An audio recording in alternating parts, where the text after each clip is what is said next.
Meena Kaushik lifestyle में आपका स्वागत है। आज की चर्चा, क्या शादी के 16 साल बाद भी आपकी तलाक की नौबत पहुंच गई है और आप तलाक की सोच रहे हैं। आपका घर संसार हिल गया है और तलाक ने सब कुछ हिलाकर रख दिया है।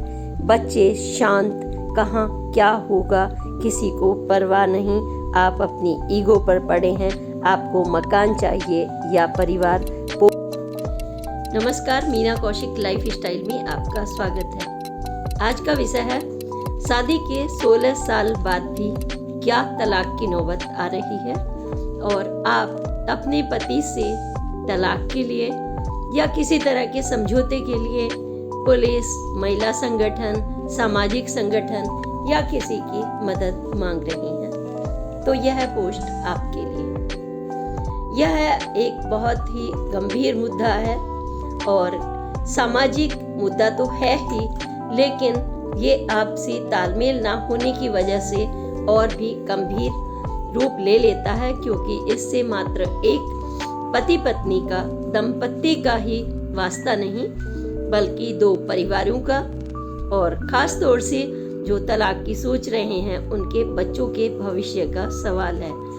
इसलिए इस पर चिंतन आवश्यक है और एक या दो नहीं, ऐसे तमाम मुद्दे मैं देख रही हूँ, सुन रही हूँ और मेरे पास भी महीने में, 2 महीने में, मतलब मेरा ये कोई प्रोफेशन नहीं है, लेकिन एक लंबे अरसे का अनुभव है।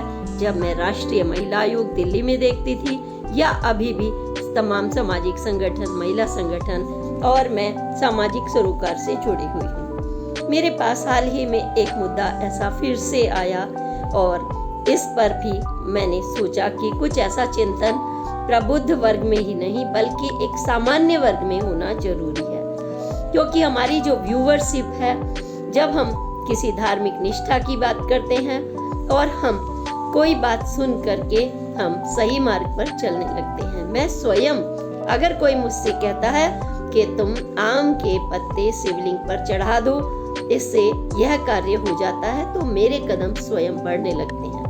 क्यों?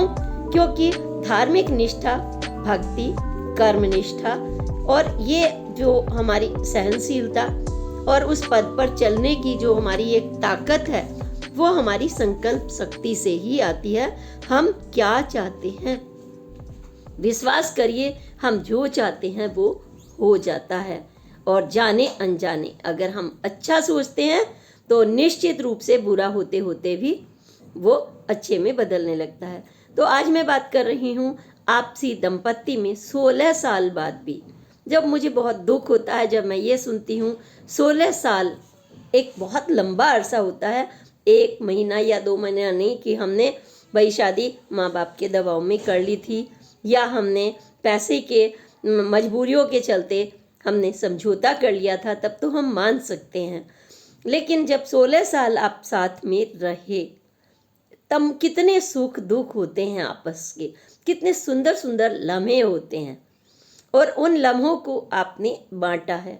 आपके बच्चा भी है, किसी के 1, किसी के 2, किसी के 3 इन 16 सालों में, और किसी के 4 भी हैं। और उसके बावजूद जब तलाक की अर्जी जाती है तो वास्तव में यह एक गंभीर चिंतन का विषय है, दुख का विषय है और सुधारने का विषय है कि कहाँ गलतियाँ हो जाती हैं, चिंतन करने का भी विषय है। तो अगर हम उदाहरण से चलते हैं तो थोड़ा सरल हो जाता है सामान्य लोगों के लिए, क्योंकि अगर हम कानून की पेचीदगी में जाएं तो बहुत कानून है। फटाफट से आप लगा देंगे धारा, कह देंगे ये हमसे दहेज मांगा जा रहा था, हमें टॉर्चर किया जा रहा था। कितनी भी धाराएं आपकी मदद के लिए कानून बनाता है, क्योंकि वो आपको भी तड़पने के लिए, प्रताड़ित होने के लिए हमारा संविधान किसी को नहीं छोड़ता, वो बराबरी का हिस्सा देता है। और अगर जब मैं बात करती हूँ तो एक पक्ष की सुनकर बिल्कुल नहीं करती, हाँ उसकी मंशा जरूर हम जान लेते हैं एक पक्ष की बात करके कि वह चाहता क्या है।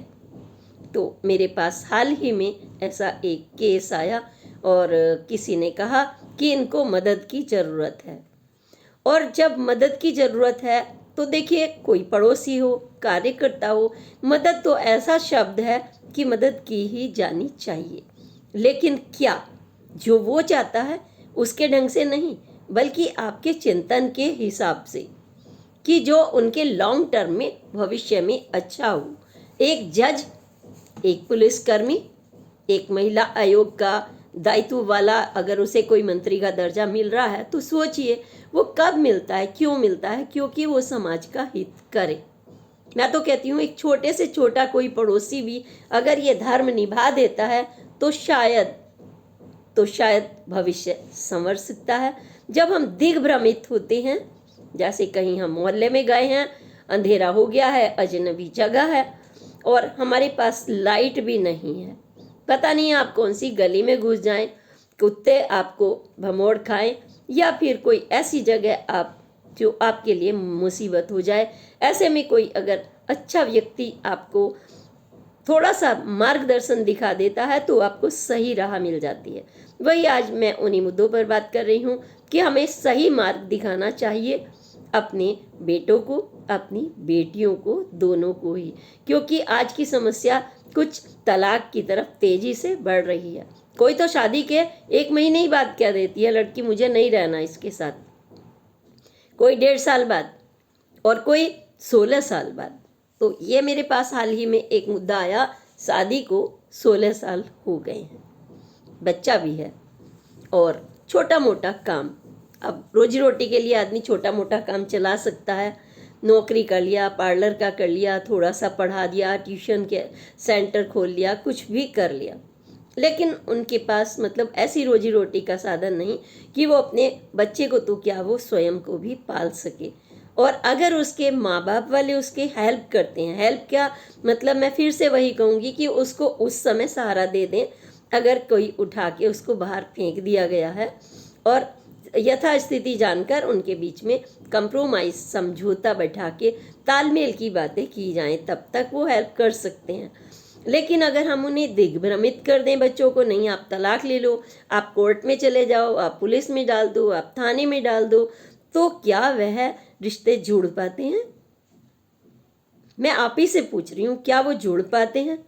अभी तक के तो इतने बहुत हैवी भारी भरकम डाटाज मुझे नहीं दिखाई पड़ते, अगर मैं व्यक्तिगत रूप से बात करूं, कि उनमें कंप्रोमाइज़ हो पाता है। कराते जरूर हैं, ऐसा नहीं है, कानून अपनी तरफ से मदद करता है, संगठन करते हैं, लेकिन उनका जो डिफरेंस है वो बढ़ता जाता है, क्योंकि जब हम दो के बीच में कोई तीसरा आ गया, हमारे घर की बात बाहर चली गई, तो वो आपको बहुत बुरा लगता है। और वो चाहते हुए भी जब आप प्यार से कंधे पर हाथ रखना चाहेंगे, आप नहीं रख पाएंगे। आपको किसी ने अपने भाइयों से पिटवा दिया, अपने दोस्तों से पिटवा दिया, गुंडों से पिटवा दिया, दबिश दे दी, तो इस तरीके से तो समझौते नहीं हो सकते। समझौते का एक नियम होता है कि हम आपस में सबसे पहले तो बाहर नहीं, घर की बात घर में रहे, आपस में बैठकर कुछ पॉइंट्स पर बात करें। फिर आप कहेंगे कि ये बात करते तो ये बात ही यहाँ तक नहीं बढ़ती। हाँ बिल्कुल सही बात है, ये बात यहाँ तक बढ़ती नहीं, तो क्योंकि इसमें तो समझौते की गुंजाइश थी और तभी ये बात बाहर गई। लेकिन कभी कभी क्या करते हैं हम अपनी ईगो को बड़ा कर लेते हैं, या कोई हमें समझाने वाला, हमारे घर के मायके वाला हमें समझाता नहीं है, चाहे वो बेटे की बात हो या बेटी की, मैं दोनों के ही बारे में बात कर रही हूँ, क्योंकि वो अपने भविष्य में इतना उस समय नहीं सोचते, आगे कल क्या होगा, कल क्या होगा वो नहीं सोचते। मान लीजिए कोई लंबे अरसे से बीमार पड़ रहा है, उसको सलाह देने वाले मिलेंगे, कुछ भी मिलेंगे, ये खा लो वो खा लो, लेकिन जब तक उसके घर वाले जो बिल्कुल क्लोज हैं वो ध्यान नहीं रख पाएंगे, तो उसका नतीजा कल उन्हीं को भुगतना पड़ता है, उन्हीं को। क्योंकि जब मान लीजिए एक चीज़ खराब हो गई तो उसका वजन आप पर ही पड़ता है।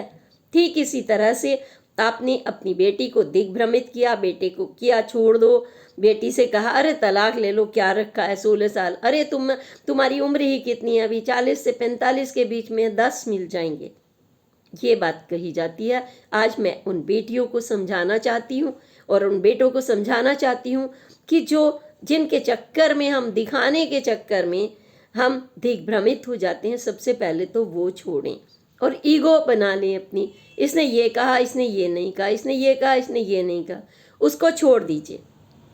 आपके बच्चा भी पैदा हो गया है, आपने 16 साल बिताए हैं, 10 बिताए हैं, 5 बिताए हैं, मैं तो कहूँगी कि 2 घंटे भी बिताए हैं, तो आपका एक आत्मा का मिलन हुआ ना, आपके रिश्ते भी बने, क्लोज रिश्ते भी बने, फिजिकल भी बने, आपका तो मन मिल जाना चाहिए। क्योंकि प्रभु ने, सृष्टि ने अगर आपको बनाया है तो वो तभी बनाया है सृष्टि का।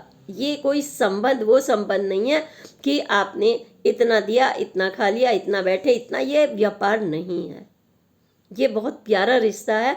और हमें पति पत्नी के रिश्तों में कभी भी, मुझे लगता है, मुझे क्या, आप सभी को लगेगा कि अगर कोई तीसरा आ गया तो उसमें दूरियां बढ़ती चली जाती हैं, डिस्टेंसेस, और यही नाक में दम आपके होने लगता है। कभी कभी आपका प्रलोभन, आपका लालच, आपकी बहुत ज़्यादा, जिसको कहते हैं लिबर्टी होती है ना, एक होती है आज़ादी। आज़ादी में तो वो है कि भाई हमारे पास स्वतंत्रता का अधिकार है, हम अपने निर्णय ले सकें, बैठ सकें, उठ सकें अच्छे के बारे में। एक होता है स्वच्छंदता। शब्द पर गौर कीजिए कि जब हम फालतू में घूमने फिरने की लत लगाएं, पति से जब भी वैसे मांगे वो आपको दे धड़ाधड़, मुझे जाना है, मुझे खाना है, मुझे फीस करनी है, मुझे ये करना है, मुझे वो करना है, और किसी वजह से वो आपसे बात नहीं करता क्योंकि उसकी इकोनॉमिक कंडीशन कैसी है वो आप कभी नहीं पूछती, वो किन स्थितियों से गुजर रहा है, आपको, पति को, पत्नी को एक दूसरे से पूछना चाहिए। जो घर चला रहा है उसमें बराबर की शेयरिंग अगर होती है तो उसमें आप शक करने लगें कि हाँ ये तो वहाँ जाता होगा, यहाँ खाता होगा, उसके साथ बैठता होगा, उसके साथ सेल्फी ली है, आप चाबी का गुच्छा फेंक के मारे ससुराल में जाएं, जो उससे बात भी नहीं करती, आप वहाँ पे बदतमीजी करें, आप जाके के कि रह रही हैं अलग आप, लेकिन इसके बावजूद तुम्हारा बेटा ऐसा कर रहा है ना, क्योंकि जबकि मतलब तो तुम पहले ही तोड़ चुके होते हो। अधिकांशतः हम देख रहे हैं पेरेंट्स से, और जो साथ भी रह रहे हैं तो वो भी ऊपर नीचे रहना, अलग रसोई करना, ये अक्सर उन लोगों के साथ होता है जो तालमेल जिनका नहीं बैठ पाता किसी वजह से। तो अक्सर मैंने जितने भी केसेस हैं उनकी हम तह में गए, हम महिला योग में बैठती थी मैं, तब भी हम यही चर्चा करते थे, अलग अलग बैठा करके, पहले अलग अलग बैठा के जान लिया, फिर उनके सामने हम, उनकी बहसबाजी से पता चल जाता था, फिर उनकी बहसबाजी में यह निचोड़ निकलता था वो चाहते तो हैं एक दूसरे को, कहीं ना कहीं उनका प्रलोभन, मकान की लालसा, स्वच्छंदता, और उनका बीच में माँ बाप का इंटरफेरेंस आ रहा है। ये मेरा स्वयं का आकलन भी है, क्योंकि जितने केसेस हमने देखे, तमाम केसेस, अभी जो ताज़ा केस भी आया मेरे पास, हजारों रोज के आते हैं। अगर भारत की बात कर लें हर राज्य में, तो हर घंटे में बहुत बड़ा भारी आंकड़ा है तलाक लेने वालों का और डिमांड करने वालों का। होते कितने हैं वो अलग है, लेकिन उनमें मार पीट एक दूसरे की चलती रहती है, गाली गलौज, दुश्मनी की हद तक। तो जब उसने हेल्प की बात की तो मैंने जानना चाहा कि क्या हेल्प चाहिए आपको। तो उन्होंने कहा कि हमारे में कितने दिनों से झगड़ा चल रहा है। उन्होंने कहा कि हमारा अभी चल रहा है इसी साल से, मतलब ज़्यादा भी नहीं हुए, मात्र 7-8 महीनों से चल रहा है। मैंने कहा इससे पहले ठीक चल रहा था। अच्छा कितने साल हो गए शादी को? तो उसने कहा 16 साल। आप क्या करती हैं? छोटा मोटा काम। अभी कहाँ रह रही हैं? अभी मैं रह तो रही ससुराल में ही हूँ, लेकिन ऊपर वाले फ्लोर पर रह रही हूँ। क्यों? क्योंकि पति झगड़ा क्यों हो रहा है जानने की कोशिश की। पति चाहते हैं हम किराए पर जाएं, क्योंकि झगड़ा होता होगा। अपना एक पक्ष इतना ही बताता है कि सास के साथ, इसके साथ, उसके साथ, तो उसने सोचा होगा रोज रोज के खिचखिच ना हो, मतलब पहला कारण। दूसरा कारण, उस लेडी ने शंका जाहिर की कि इसका कहीं चक्कर चल रहा होगा शब्द में बादल आ रहे होंगे, बारिश हो रही होगी, कोई बच्चा पढ़ने गया है, ये हो गया होगा, वो हो गया होगा, तो क्या हम स्कूल नहीं भेजेंगे बच्चे को? एक दिन तेज बारिश आती है, खंबे गिरते हैं, आंधी तूफान आते हैं, तो क्या हम उन बच्चों को अपने स्कूल नहीं भेजते? जो हम इतनी बड़ी उम्र में ये निर्णय ले लेते हैं कि अब तो हमें उनसे अलग हो जाना चाहिए। चलिए आप स्वाभिमानी हैं, बहुत कमा रही हैं, तो भी मैं ये कहूँगी कि क्या अपने उस लंबे रिश्ते को, जो जिंदगी भर का चलने वाला रिश्ता था, this is not the contract marriage. विदेशों की तरह हमारे भारत में कॉन्ट्रैक्ट मैरिज नहीं, बल्कि एक ये प्यारा सा जीवन जीने का एक अच्छा तरीका है, जो विश्व को भी मार्गदर्शन देता है। भारत की कल्चर, भारत की परिवार की इकाई। ठीक है, चलिए आप मार्गदर्शन ना दें, आप छोटे स्तर पर बात करें। हमने उनसे पूछा आपका बच्चा, हाँ एक बच्चा है, बच्चा की पढ़ाई डिस्टर्ब हो रही है ना, बच्चे का ये हो रहा है, जब तमाम चीज़ें, हाँ आप कैसे करेंगी, हाँ मैं कर लूँगी। कैसे कर लोगी, आपकी कमाई तो 10-15 हज़ार भी नहीं बैठ रही। तो आजकल की फीस कितनी जाती है, खाना पीना छोड़ दीजिए, चाय तक सोच लीजिए कि अगर आप बाहर निकल जाएं तो जो घर में आप जुगाड़ कर लेंगी, आपको कम से कम 250 ग्राम का पैकेट भी नहीं मिलता, वो कई कुछ शहरों में मिलता है, आधा किलो का तो लाएंगे ही। तो इतने बड़े अगर खर्चे हैं कि 60 रुपये में 30 तो आपने दूध के लगाए, पत्ती, चीनी, गैस, इतने सारे अगर मैं बातें करूं, तो पहले क्या आपने अपने भविष्य के बारे में सोचा? क्या आपने सोचा आप अपने घर के मायके वालों के लिए बन जाएंगी बोझ? वो चुप रही। फिर मैंने पूछा, सच में बताओ आप चाहती क्या हैं? क्या सचमुच तलाक? क्या आपका 16 साल अच्छा रिश्ता नहीं चला है, तभी बच्चा भी है, और 16 साल तो यूं ही नहीं कोई बिता सकता। तो फिर क्या रीज़न है? मुझे अपने पति पर शक है, और शायद वो मुझे कहीं ले जाकर किराए पर और मुझे बीच में मझधार में छोड़ देंगे, इसलिए मैं जो ससुराल के घर है फ्लोर से, यहाँ से नहीं जाना चाहती। यानी मकान पर कब्जा चाहिए लिखित में, और तलाक भी चाहिए। तो आपको समझौता नहीं चाहिए। कहने का मतलब ये है, जब हम दूसरे पर शक कर रहे हैं, जब हम एक उंगली दूसरों की तरफ उठाते हैं, तो ये 4 उंगलियां हमारी तरफ भी जाते हैं। हमसे भी यही प्रश्न पूछा जाएगा। जब हम तलाक लेने जाएंगे तो हमसे भी यही पूछा जाएगा कि तुमने तलाक क्यों चाहा? क्या आपकी भी कोई ऐसा कुछ है? वो आपसे एक दूसरे पर कीचड़ उठाएंगे, ना होते हुए भी शब्द इसलिए बता रही हूँ कि शंका जाहिर की है, आपके पास कोई प्रूफ भी नहीं। सपोज कीजिए आपके पास प्रूफ है, मैं कहती हूँ प्रूफ है, तो क्या आप आपका बेटे ने, आपके बेटे पर मैं ये डालना चाहूँगी उदाहरण कि शादी आपने बहुत प्यार से की है, खूब सुंदर सी आप दुल्हन भी लाए हो, प्यारी सी लाए हो संस्कार, वो किसी के साथ एक दिन चला जाए, 2 चला जाए, प्यार में चक्कर चला जाए, तो क्या आप अपने बेटे को घर से निकाल देंगी? क्या संबंध विच्छेद कराना चाहेंगी उनके भविष्य का? और हाँ, अगर आपने करा ही दिया तो क्या गारंटी है जहाँ उसका चक्कर चल रहा है उसका भविष्य सुरक्षित है? या क्या गारंटी है जो छोड़ने वाली है उसका भविष्य, उसकी मायका उसे खाना दे पाएगा? और बात खाना ही देने की नहीं होती, कोई खाना दे भी दे, आपकी हर वक्त आत्मा तो मरेगी ना अपने पति से दूर रह करके, या अपनी पत्नी से दूर रह करके। क्या आपने ये सोचा है? चलिए आपने मैं फिर भी आपका पक्ष लूँगी, क्योंकि आप अपने को नहीं एक दुष्स्वप्न में देखना चाहते एक दूसरे को, लेकिन वो आपका जो 2 आत्माओं का मिलन, वो आपका बच्चा 1, 2, 3, 4 जो भी, क्योंकि ऐसे बहुत सारे उदाहरण हैं, किसी के 2 बच्चा हो गया, एक का होने ही वाला है, उसने कहा मैं नहीं रहूँगी इसके यहाँ पर, वो लेने भी आ रहे हैं बार बार, नहीं रहूँगी आपके पास, मुझे आदतें पसंद नहीं है। तो हम कोऑर्डिनेशन जब नहीं बैठाना चाहते और कोई लेने भी आ रहा तब भी तुम नहीं जाना चाहते, तुमने अपनी ईगो को इतना बड़ा कर लिया है। आप जो आपकी ईगो है, यानी वो चाइल्डर ईगो, आत्मा कहते हैं हम जिसे, हम उसको कुचल देने अपने हाथों से, बहुत चिंतन होता है। आप कहेंगे कैसे कुचला जाएगा? दूसरा पिता मिल जाएगा, दूसरी माँ मिल जाएगी, तो क्या आप खुद, मैं आपसे जो भी इस बात का फेवर ले रहा है, माँ बाप भाई बहन कोई भी, क्या आप दूसरे बच्चे को उतनी देर तक झेल पाते हैं? 1 घंटे के बाद जब मारधाड़ होने लगती है पड़ोसी के बच्चे के साथ, रिश्तेदार के बच्चे के साथ, किसी के बच्चे के साथ, क्या आप उसकी फीस भरने के काबिलियत में होते हैं जो दूसरा कोई भरेगा? मामा मामी, चाचा चाची, ताऊ नाना नानी, उनकी भी अपनी ज़िंदगी हो गई है, नाना नानी दादा दादी होते हैं, बहुत प्यार करते हैं, कहते हैं ना मूल से ज़्यादा प्यारा ब्याज, वो करेंगे तो, लेकिन क्या उनकी उम्र है इतनी, या उम्र भी है तो क्या उतनी उनकी क्षमता रह जाती है। धीरे धीरे आदमी कुछ प्रभावित होता है ना, बॉडी उसकी भी। तो जब आपने 25 साल में बच्चा पैदा किया है और अब वो 60 के हो गए, 65 के हो गए, 70 के हो गए, तो वो आपके बच्चे को उंगली पकड़ पकड़ कर कितना लिए घूम सकते हैं आपकी अनुपस्थिति में।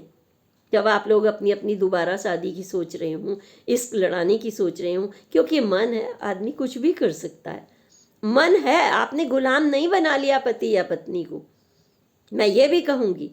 क्योंकि लेकिन जब कोई गलती कर रहा होता है तो वो बाद में खुद समझ जाता है कुछ दिनों के बाद। और हाँ, अगर उसने अपना जीवन बना ही लिया किसी दूसरे के साथ, किसी परिस्थितियों के साथ, लेकिन वो आपको बराबर रखे हुए है। बहुत बड़े बड़े फिल्मी उदाहरण भी मैं दे दूंगी आपको कि जिनके दो दो पत्नियां हैं, ऐसे भी उदाहरण हैं मेरे पास और आपके पास भी हैं। और अगर हम पिछले ज़माने की बात करें कि पहले बहुत अच्छे रिश्ते होते थे, तो एक माँ को आप छोटी माँ कहते थे, एक को बड़ी माँ कहते थे, एक को मझली माँ कहते थे, तब भी 3-3 था। द्रौपदी से लेकर के आप कहीं महाभारत पुराण में जाएं तो आप दशरथ जी को देख लीजिए, वहाँ भी 3 पत्नियाँ थी, उन्होंने तो एक दूसरे को नहीं निकाला। मतलब मैं उन परिस्थितियों में उसको ये नहीं कह रही हूँ कि बहुपत्नी विवाह बहुपति विवाह हो, मैं फेवर नहीं कर रही हूँ, लेकिन इसके बावजूद मैं ये कह रही हूँ कि परिस्थितियों को समझने के बाद तालमेल करने की बात कर रही हूँ। क्योंकि अगर हम तालमेल, जल्दबाजी में कोई कदम उठाते हैं, एक मतलब 7-8 महीने से तुम्हारा झगड़ा चल रहा है और तुम्हें शक है या कंफर्म भी हो गया है, तो तुम पूरा घर छोड़ दोगी, सास से रिश्ता कट, देवर से रिश्ता कट, नंदों से रिश्ता कट, लड़ाई झगड़ा, तेरा बेटा ये करता है, तेरी पत्नी ये करती है, तेरा ये करता है, बस जंग का मैदान बना दो, महाभारत बना दो घर को। बच्चा जब सो के उठे स्कूल जाने के बजाय भूखा प्यासा मैगी खा के चला जाए और आप लड़ने का रस्मान ले रही हूँ। सच बताओ, क्या उचित है एक माँ बाप के लिए? मन तो चंचल है, मन चाहता बहुत कुछ है। मैं चाहती हूँ मेरे पास करोड़ों रुपया हो, मैं भी चाहती हूँ कि मैं अपने जो कोई रिलेटिव आए उनको खुश कर सकूं, उनको कुछ दे सकूं। मतलब हम अपने अपने रिश्ते को हम देना चाहते हैं, कुछ करना चाहते हैं, लेकिन लिमिटेशन होती है, नहीं कर पाते, हम सबको खुश नहीं कर पाते। तब क्या करते हैं, हमें क्या करना होता है? तो जब हम तालमेल की बात करते हैं तो इन चीज़ों पर हमें ज़रूर सोचना चाहिए कि हमारे उस मासूम बच्चे का क्या होगा। मैंने अपने आँखों से देखा है दूसरे बच्चे को कैसे लोग ह्यूमिलेट करते हैं, जिनका कोई मतलब नहीं, वो भी आके कहते हैं तेरा बाप दूसरा वाला कैसे रखता है, ठीक रखता है ना, पहला बाप तुझे कैसे रखता था। कुछ ऐसी ऐसी बातें बच्चे, औरतें, मोहल्ले पड़ोस वाले उन पर कैसी कैसी फब्तियाँ कसेंगे आपकी आत्मा पर। बेटा तो आप दोनों का है, थोड़ा समझौता कर लीजिए। जब आप गर्मी होती है तो आप गर्मी सहन करते हैं, सुविधा होती है तो एसी लगवाते हैं, पंखा लगवाते हैं, नहीं होती तो आप भरी दोपहरी में जाके खेती भी काटते हैं, मजदूरी भी करते हैं। अपनी बिजनेस कंपनी में आपके बड़े बड़े एसी, इन्वर्टर और मल्टीपल सुविधाएं हैं, इसके बावजूद फॉल्ट हो जाए 2 घंटे का बड़ा मेजर तो आप समझौता करते हैं ना। आप क्या अपनी माँ से जब पिताजी लड़ते हैं तो कहते हैं माँ तू तलाक दे दे? क्या कभी आपने कहा है? आपकी माँ 70 साल में भी शर्माती है आपके पिता के सामने, जब वो कोई ऐसी बात करते हैं शर्मा जाती है। जब आप उन्हें छेड़ते हैं, अरे माँ तेरी तो 50वीं जयंती मनने वाली है, तुम उनकी शादी कराते हो, लेकिन अपनी शादी तोड़ने के बारे में सोच रहे होते हो। जो माँ तुम्हारी खुद की है, लड़के की या लड़की की, जब कहती हैं तलाक ले लो, कोर्ट में पहुंच चुके होते हैं, तो क्या वो ये सोचते हैं हमने तलाक नहीं लिया? हम बच्चे को क्या सिखा रहे हैं? हमने क्यों नहीं लिया? हमारे क्या बीच में झगड़े नहीं हुए? होते हैं ना, वे झगड़े नहीं है, वो नोक झोंक है, चलती रहती है। हम अपने को पजेसिव ज़्यादा हो जाते हैं कभी कभी हम हद से ज़्यादा पजेसिव हो जाते हैं। हम अपना अधिकार दिखाने लगते हैं कि हमने तो इसे बंदे को खरीद लिया हमेशा के लिए। ये दूध लाए, ये सब्जी लाए, ये कमाई करे, बीमारी में भी ऑफिस जाए, बीमारी में आपके मायके जाए, बीमारी में आपकी पार्टीज में जाए, सब जगह जाए। हम अधिकार ज़्यादा रख लेते हैं, तब समस्याएं आने लगती। किसी की तरफ देखे नहीं, किसी की तारीफ न करे। 60 की उम्र में भी जब कोई ये कहे कि कोई मान लो तुम्हारी फ्रेंड आई हुई और वो पूछे कि भाई क्या हो रहा है, और कहे अरे भाई साहब कहाँ हैं, आजकल भाई साहब नहीं दिखते, मतलब तुम्हें उन्हें नीचा दिखाने की कोशिश करो। उम्र का भी इससे कोई ताल्लुक नहीं है। ताल्लुक है आप जीना नहीं जानते, तब ये प्रॉब्लम्स आती हैं। कई बार आप गैस पर खाना बनाती हैं, मैं महिलाओं से पूछ रही हूँ, तो कितनी बार आपका कुकर से हाथ जल जाता है? क्या आप खाना बनाना छोड़ देती हो? आपकी जीभ दांतों के बीच में कट जाती है बात करते करते, क्या आप खाना छोड़ देती हो या दांत तोड़ देती हो अपने, या जीभ को निकाल के अलग सुरक्षित रख देती हो दूसरे घर में? ये कुछ चीजें हैं जो हमें समझनी होंगी। हम ऐसा कौन से लाड साहब हैं कि हमें फट से कोई मदद करके घर दिलवा दे? मतलब आपको पति तो चाहिए नहीं 16 साल पुराना, आपको घर चाहिए, या आपको मुक्ति चाहिए पत्नी से, या पति को मुक्ति। भाई अपनी अपनी जीवन जी लो, थोड़ा देख लो कि बाहर वाली तुम्हें अच्छी लग रही है तो, या बाहर वाला अच्छा लग रहा है तो, लेकिन अपने बच्चों को प्रताड़ित करने की आप कैसे सोच रहे हो? कैसे झोंक दोगे उनकी लाइफ को? क्योंकि ऐसा मैंने 1 या 2 बच्चे, इतना खूबसूरत लड़का, हैंडसम बच्चा 10-12 साल का, 8 का था तब से मैंने उसे देखा, उसका टॉर्चर। ऐसे बहुत सारे केसेस हैं कि उनको मन करे कि मतलब कोई भी उसको उनकी माँ ही क्यों ना रखे, दूसरा क्यों? मत करिए ऐसा, बहुत दुख होता है समाज में। आपकी आत्मा को दुख नहीं होगा क्या जब कोई आप ही के सामने ऐसी उन पर गंदी निगाहें भी रखेगा? फिर आप क्या करेंगे? इग्नोर करेंगे अपने बच्चे को? कोई पॉइजन देगा, कोई उनके पास फब्तियाँ बसेगा, कोई प्रॉपर्टी के लालच में उन्हें मार डालना चाहता है। ऐसे हजारों केसेस देखे हैं और सुने हैं, और आप न्यूज़ तो पढ़ते ही हैं, इसको बताने की तो ज़रूरत नहीं है। तो इस तरीके से ये तो मैंने एक मात्र इसलिए उदाहरण लिया कि ऐसे ही एक लड़की और, मुझे नहीं जाना। क्यों भाई? मुझे कुछ करियर बनाना है, तुमने मेरी शादी कर दी थी, मुझे करियर, करोड़ों पति माँ बाप, आगे पीछे कई कई उनकी इनोवा गाड़ियाँ, और बेटी कहती है मुझे नहीं जाना। शादी पे जबरदस्ती उस समय ही क्यों बैठ गए? करियर बना के तो देख लो, कितना भी पैसा माँ बाप के पास, अकेले खड़े होके देख लो, खंबे की लाइट में पड़ के दिखाओ, तुम भी जाने। अपने ऊपर इतना गुरूर है अगर, तो माँ बाप की प्रॉपर्टी पर ये क्यों कह रहे हो कि मुझे नहीं जाना हमारा, तो तलाक करवा दो। क्यों भाई? कोई वो लाड साहब हैं जो तलाक करा दें? सामाजिक शादियाँ किस लिए होती हैं? इसलिए होती हैं कि ये जो सामाजिक रिश्ते बनते हैं, एक दूसरे से झुकने का, एक दूसरे से मिलाप का, उठने का, बैठने का, खाने का, इसलिए बनते हैं। और एक रिश्ता बनता है तो कभी वो नंद बनती है, सास बनती है, बहू बनती है, पत्नी बनती है, देवरानी बनती है, जी किसी की जिठानी बनती है। कितने रिश्ते आपके बनते हैं जो आपके सुख दुख में बराबर खड़े होते हैं। हमने यह भी देखा है कि उस समय आपके बाहर वाले आकर जैसे ही आपको कमजोर देखेंगे, मक्खियों की तरह मंडराने लगेंगे। आप ये मत सोचिए कि आप 10,000 कमा के रोटी खा लेंगे, या 20 या 50 या लाख या 2 लाख, लेकिन आपको वो 70 की उम्र में भी कह देंगे इनका तो तलाक हुआ था। मतलब आपकी हालत खराब कर देते हैं लोग। क्यों हुआ था जी?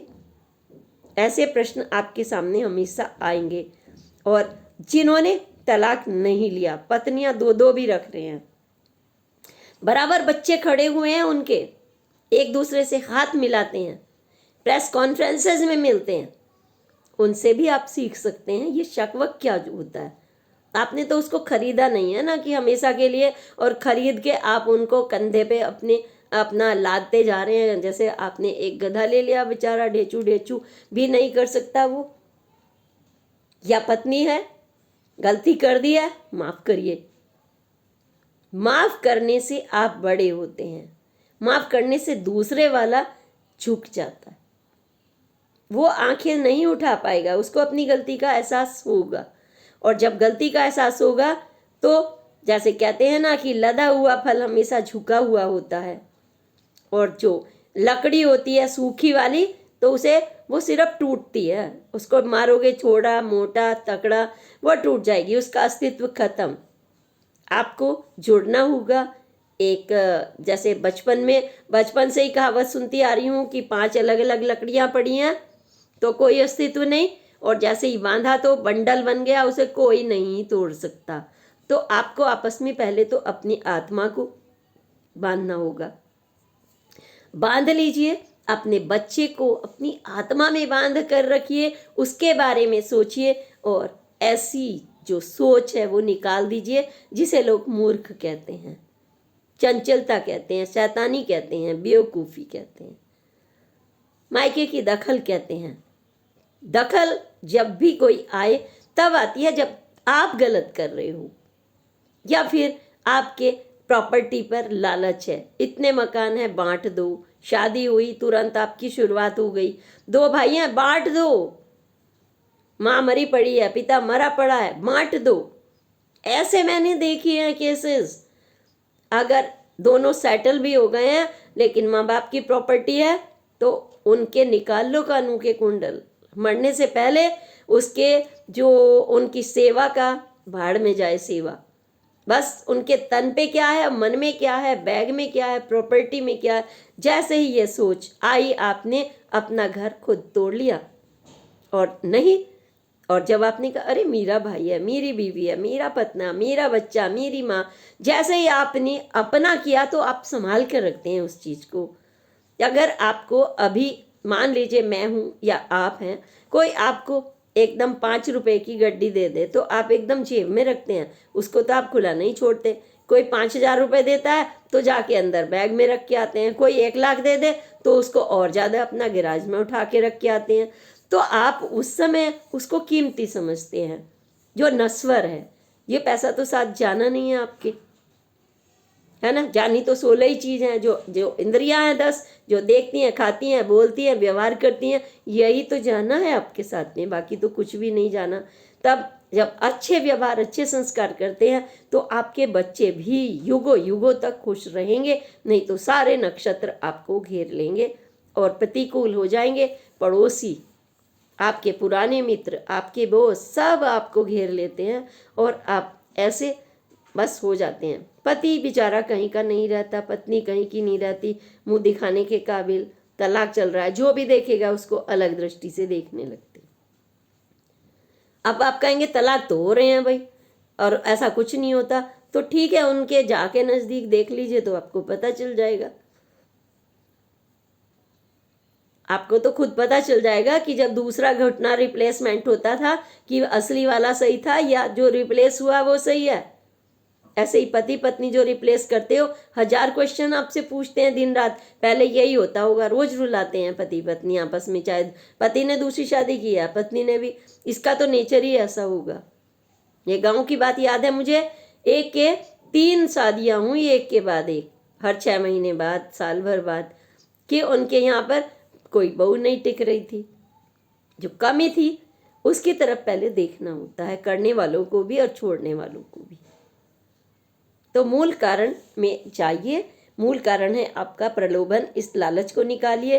एक शंका है, इस 2 चीज़ को निकाल दीजिए, आपस में बैठिए। बाहर कोई क्या कर रहा है, आप 24 घंटे, कुत्ता तो नहीं है पट्टा बांध कर जबरदस्ती आप दरवाजे में बांध दो, वो भी खट खट खट खट खट खट खट करता रहता है, तंग हो जाता है, वो भी भौंकता है। जब उस पालतू को पालते हो, गाय भी रंभाती है, जो कुछ मतलब सबसे ज़्यादा सीधा जानवर है, बकरी भी मैं करती है। तो आप मत बांधिए किसी को बंधन में, वो आपके पार्टनर हैं, आपके 2 पहिए हैं। गाड़ी तो ऐसे ही चलनी है।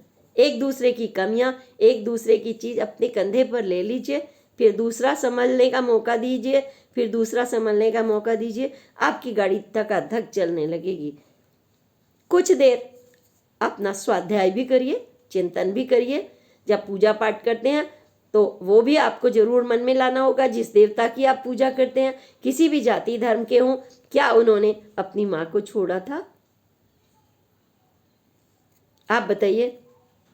तो सबसे पहले सूर्य से ऊर्जा ले लीजिए, शंकर भगवान से लीजिए, हिंदू मुस्लिम सिख ईसाई किसी भी जाति के हों, जिसको आप मानते हो, आप अपने आराध्य देव के अच्छे अच्छे गुणों को ले लीजिए। बस आराम से गाड़ी चलने लगेगी।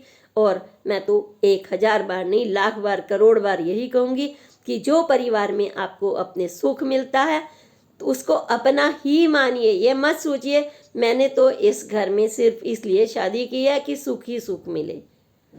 एक सिक्का का दो पहलू होते हैं, दूसरा पक्ष कांटा भी लेना होगा, और ये भी दोनों तरफ तो आप नहीं ले सकते।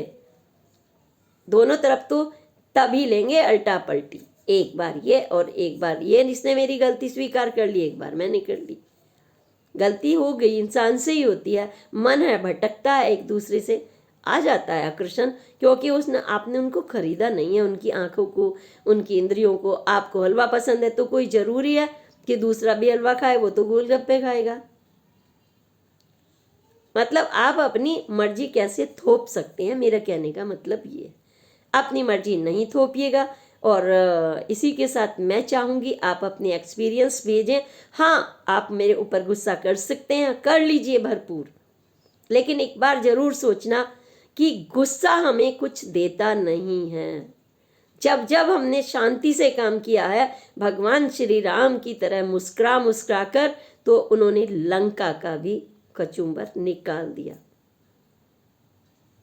लंका, सोने की लंका खत्म हो गई, और उन्होंने जिन पे कब्जा हुआ था उनको भी जोड़ जोड़ के इतना बड़ा साम्राज्य स्थापित कर लिया। ये भी नहीं कहा मेरा भाई के पास साम्राज्य जा रहा है, उन्होंने जंगल में ही मंगल कर दिया। कितने राजा उनके साथ हो गए। तो ये सब सहन शक्ति से होता है। माँ सीता ने तो नहीं कहा कि मैं ज्वेलरी लेकर जाऊंगी, ये तो मेरे पिता की थी, ये तो मेरे को चढ़ाई गई थी। उन्होंने तो पूरा ताज, जैसे ही पिता, पति और देवर बाहर गए, उन्होंने कहा मैं कैसी भी परिस्थितियों में जंगल में भटकूंगी। भटकी ना, बुरे दिन भी देखे उन्होंने, लेकिन वापस भी आए और साम्राज्य भी स्थापित हुआ, क्योंकि उन्होंने अपने पति का उस समय साथ दिया। और जो इस तरीके की सोच रखता है कि दूसरों से, अपने अड़ोसियों, देखो इनका परिवार कितना अच्छा चल रहा है, मेरे भाई का कितना अच्छा चल रहा है, उसने अपनी पत्नी नहीं छोड़ी, और मैं छोड़ दूंगी तो कल वो भी छोड़ेगा, मेरा बेटा भी छोड़ेगा। अगर हम, तो फिर तो ये चक्र चलता रहेगा, क्योंकि चक्र तो चलता है।